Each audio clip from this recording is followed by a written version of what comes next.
नमस्कार, मैं हूं संजीत और अभी आप देख रहे हैं मेरा YouTube channel break the silence. आप सभी का स्वागत है।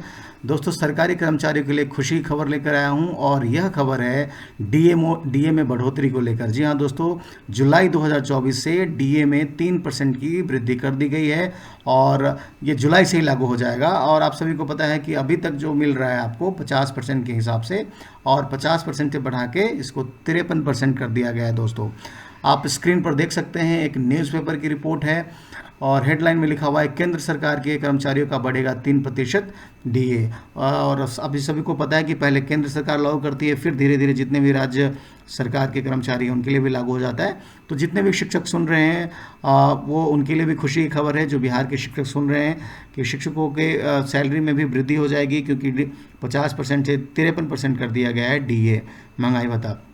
क्या कुछ लिखा हुआ है मैं आपको पढ़ के सुनाऊंगा। दोस्तों, आप वीडियो को अंत तक ज़रूर देखिएगा और आपसे रिक्वेस्ट कर रहा हूं, अगर आप मेरे चैनल पर नए हैं तो लाइक करिए, शेयर करिए, सब्सक्राइब करिए, ताकि शिक्षा से जुड़ी खबरें मैं आपके समक्ष लाता रहूं। दोस्तों, इसके बाद नेक्स्ट वीडियो भी अभी जल्दी ही लाऊंगा कि 3% बीडीए बढ़ने के बाद आपकी जो इन हैंड सैलरी है और टोटल प्रॉफिट है कितना हो जाएगा। अभी मैं पढ़ के सुना रहा हूँ। दोस्तों, आप हेडलाइन देख सकते हैं, लिखा हुआ है केंद्र सरकार के कर्मचारियों का बढ़ेगा 3% डीए। उसके बाद लिखा हुआ है कि जुलाई 2024 से महंगाई भत्ता दे होने की संभावना, लाभान्वित होंगे करीब 50 लाख कर्मचारी और 65 लाख पेंशनर।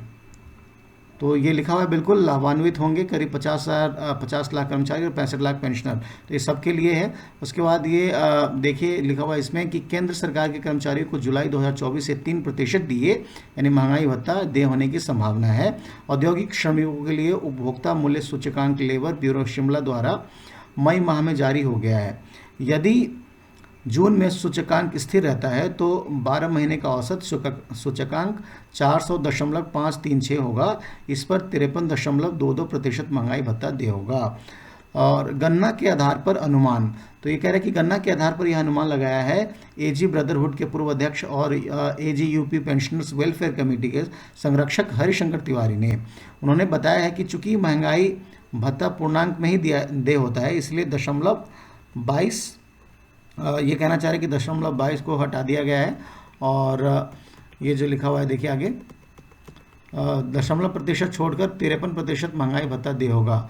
इसके पहले जनवरी 2024 से कुल 50% महंगाई भत्ता मिल रहा है, इसलिए 1 जुलाई 2024 से 3% अतिरिक्त महंगाई भत्ता दे होगा।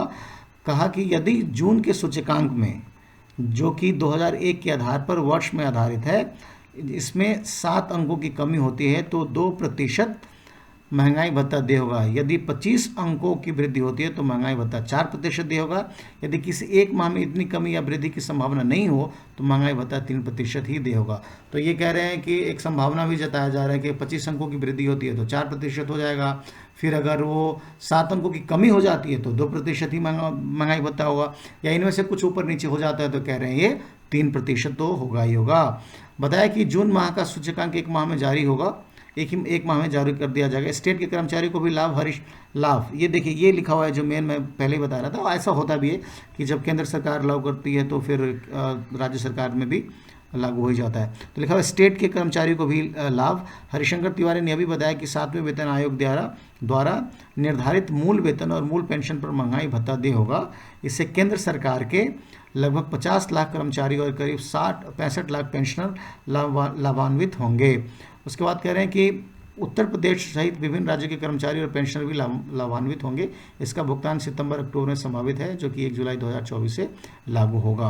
तो ये उत्तर प्रदेश के कर्मचारी के बारे में दिया हुआ है, लेकिन आप सभी को पता होगा कि जैसे केंद्र सरकार जो लागू करती है वह आप पूरे राज्य में, यानी जितने भी राज्य सरकार के कर्मचारी हैं उनके लिए भी ये लागू हो जाता है। तो ये खुशी की खबर है दोस्तों, और ये जुलाई से ही लागू हो जाएगी। हालांकि जितने अभी कुछ दिनों से या कुछ महीनों से जो 2 बार अभी वृद्धि हुई है तो 4% हो रहा था, तो लग रहा था कि हो सकता है 4% हो, बट 3% भी एक राहत की खबर है।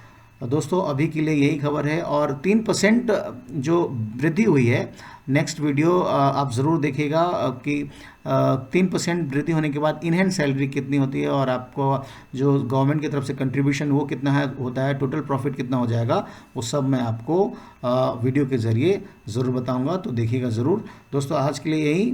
आपसे रिक्वेस्ट फिर से कर रहा हूँ, अगर आप नए हैं तो लाइक करिए, शेयर करिए, सब्सक्राइब करिए, ताकि मैं शिक्षा से जुड़ी खबरें आपके समक्ष लाता रहूँ। अभी के लिए यही दोस्तों, जय हिंद, जय बिहार।